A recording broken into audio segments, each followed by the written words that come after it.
The impact of global economic dynamics adversely affected us, compounded by the war in Europe, rising interest rates in America, and the unfortunate effects of climate change that occasioned the most severe drought in 40 years. All these factors slowed down our economic performance, resulting in increased commodity prices. Fertilizers and cereals experienced significant price hikes, contributing to the rise in food prices and the overall cost of living. To manage, moderate, and overcome these difficulties, this year became the year of a complete paradigm shift in the handling of our national issues. We collectively summoned the courage to make bold, decisive, far-reaching, and long-term decisions to once and for all put our country on the path to attaining its full socio-economic potential. The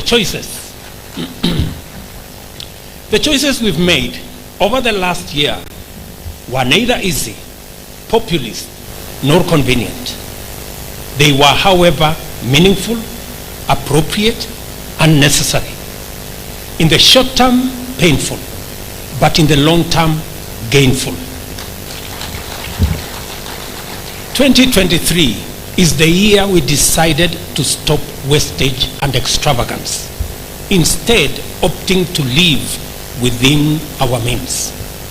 We decided to cut expenditure by up to 400 billion shillings so as to reduce our borrowing.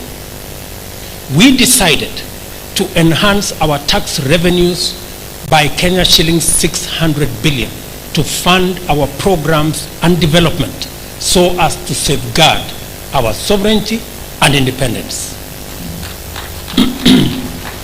Ladies and gentlemen, we certainly cannot be independent if we are enslaved by monumental debt, as has been the case. We take pride in the strides we've made as a nation. We have triumphed over the threat of economic stagnation and are now in secure space with regard to our sovereign debt obligations. Inflation has reduced to 6.8%, and our GDP is growing at a rate of 5.4%, placing Kenya as the 29th fastest growing economy in the world. In 2023, we decided to get rid of consumption subsidies that not only drove our nation into deeper financial distress, but were also unsustainable, opaque, and only benefited middlemen at the expense of those who truly deserved support.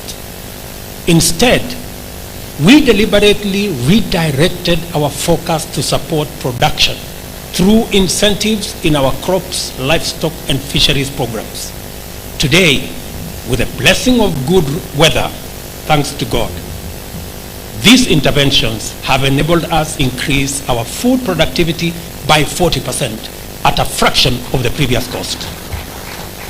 Working with farmers, our foremost patriots, we shall double our efforts in 2024 until we reduce our Kenya shillings 500 billion food import bill to zero and rid our country of the shame of hunger.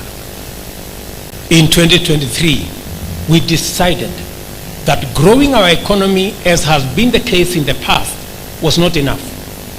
Change was an inevitable imperative.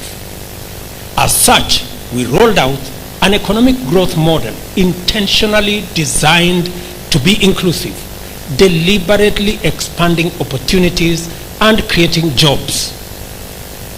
Millions of jobs, all types of jobs, construction jobs, technical jobs, digital jobs, as well as entrepreneurial opportunities, both locally and abroad. Our housing program, for example, not only provides decent home ownership for millions, including some slum dwellers who now live in squalor. But it also aims to reverse agricultural land fragmentation and has already created 120,000 jobs, with plans to employ an even greater multiple of people next year. For the first time, my Mama Mboga and Boda Boda friends will now have a chance to own a home in our Kenya shillings 4,000 a month, 3% interest rate tenant purchase scheme. That will be the case for other Kenyans on our 6% affordable housing and 9% market housing program. All these housing programs will be at a single-digit interest rates, which is half the current rates. Ladies and gentlemen, our digital superhighway infrastructure, with 22,000 computers being supplied, is already creating thousands of jobs in our technical and vocational education and training institutions.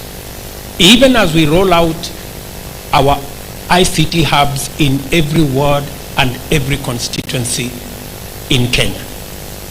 Our international jobs program is well on course, having negotiated many bilateral labor agreements to open up opportunities for employment for Kenyans globally. Our collective efforts have not only rescued us from economic paralysis, but propelled us towards a brighter future. We navigated complex debt situations, accelerated economic progress, and invested significantly in our human capital. Recognizing the pivotal role of education, we increased allocation to the education sector by Kenya shillings 127 billion, which enabled us enhanced capitation for our learners, bringing us closer to the dream of universal education from ECD to the tertiary level. We also employed 56,000 teachers to improve access to quality education throughout Kenya. We have equally made immense progress in promoting financial inclusion and dignity of Kenyans at the lower economic echelons. The Hustler Fund and the NSSF new contribution model exemplify our dedication to inclusive growth, financial well-being, and social security for all Kenyans. We have made affordable credit available to millions of Kenyans who for years were alienated and underserved by financial institutions. The Hustler Fund has disbursed over Kenya shillings 42 billion to Kenyans in just 1 year, making it the largest financial inclusion program in Kenya. And most importantly, over 7 million Kenyans are now regular customers, transacting and doing business, freed from the bondage of Shylocks and predatory lenders. Kenyans who would otherwise not make it beyond the watchman at the financial institution now access close to 100 million shillings from the Hustler Fund every single day. We shall continue to improve and expand the range of products offered under this revolutionary intervention. Similarly, our universal health coverage program has set in motion a transformative approach to health delivery. With 100,000 community health promoters actively contributing to the betterment of our nation's health, we are witnessing the tangible impact of our dedication to the well-being of people. In the new year, we continue our health transformation at the secondary and tertiary health levels, emphasizing the need for a fair contribution system for social health insurance, as the previous set up disproportionately burdened and alienated low-income earners from accessing healthcare. For the first time, ladies and gentlemen, every Kenyan, without exception, will have health insurance, and all Kenyans will access treatment, including for notorious chronic conditions like cancer, hypertension, and diabetes without discrimination. These are only brief highlights of the work done and progress made this year. I acknowledge we do not have a strong history of commitment to positive transformation or a culture of consistent promise-keeping in our political leadership. This may explain why many anticipated that this administration would abandon the commitments we made under the bottom-up economic transformation agenda.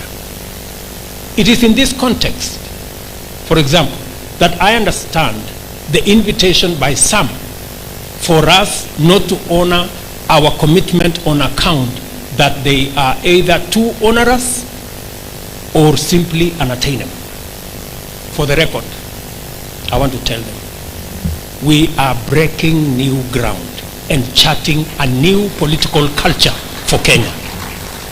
Instead of excuses to abandon our nation's transformation, I invite the skeptics, opponents, and the indifferent to change their perspective and embrace our new paradigm shift to pursue inclusive growth with a sense of urgency, where leaders say what they mean and mean what they say. Yet, as we celebrate all the achievements made so far, a number of our policies, programs, and other strategic interventions aimed at delivering necessary and urgent interventions of the bottom-up economic transformation agenda have been delayed, obstructed, and hampered by various challenges, including persistent litigation. There is nothing wrong with challenging policy and holding government to account. And in fact, the national interest is best safeguarded in an environment defined by the competition of progressive ideas, where a good proposal gives way to a better one. We all have a duty to make sure that the best ideas always prevail in enhancing the well-being of the people and making this nation prosperous and powerful. That is what our democracy exists to achieve. You will agree with me that there is something fundamentally wrong with opposition without any viable alternative, whose only purpose is division, conflict, and anarchy. There is something wrong with litigation sponsored by hostage-taking vested interests with the sole aim to delay, derail, and sabotage the delivery of public programs and defeat public interest. Time and time again, Kenyans have clearly and manifestly demonstrated their devotion to pursuing opportunities for progress by voting for progressive policies, as they did in the last election. Kenyans are ready to propel their nation forward to greatness. What has held them back is a leadership invested in the status quo, which excludes the majority to benefit only a few. A politics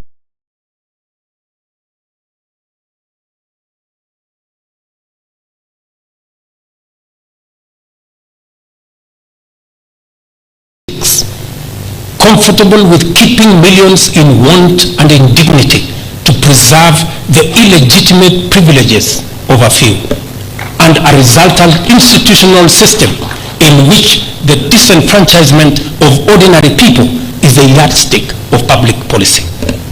This should and must change. A new paradigm inevitable clash of ideologies at the moment that go beyond a mere conflict over choices. It extends to a disagreement between us as to who between the few who wield power, judiciary, and everyone else without distinction, who are the legitimate targets and beneficiaries of public policy. We are at the moment of reflection that calls us to revisit the first principles of our civil and political understanding, re-evaluate the terms of our social contract, and place Kenyans, the ones we sometimes call ordinary, at the center of all national discourse. As we do this, we must appreciate one indisputable fact. Freedom is our lifeblood and identity. We are a society defined by opportunity, founded on free enterprise and democracy, where competition and merit are underpinned by compassion, inclusivity, and a strong sense of collective interest. Public policy must therefore respect, uphold, and promote this fundamental character, enhancing our aspirations by ensuring that everyone, and I repeat, everyone must be seen and heard, and that no one, and I repeat again, no one is left behind. For us to remain a viable nation-building project, every Kenyan must be represented at the decision-making table. The public interest is safeguarded by our constitutional dispensation, providing for the implementation of state policy for the benefit of all citizens, not some citizens. This includes the implementation of social and economic rights, a progressive economy creating jobs and wealth, fighting corruption, controlling wastage, supporting public institutions, and protecting freedom and the rule of law. This perspective radically increases the number of possible winners and dramatically diminishes likely losers. Yet, every new way of doing things can threaten the privileges of a dominant minority and alienate the beneficiaries of an unjust system. Whenever this happens, ladies and gentlemen, their associates can attempt to hijack national institutions, turning them into anti-people weapons for a select privileged few and saboteurs of inclusive transformation for the majority. We are, unfortunately, at such a moment in our national history. The question is, how do we proceed from this point? The people of Kenya have made great sacrifices to immensely facilitate us, their leaders, and all public servants, for us to do the very best that we can in making this country work for everyone, and in making sure that our institutions protect and increase opportunities for wealth and employment for all. The people of Kenya have also invested in providing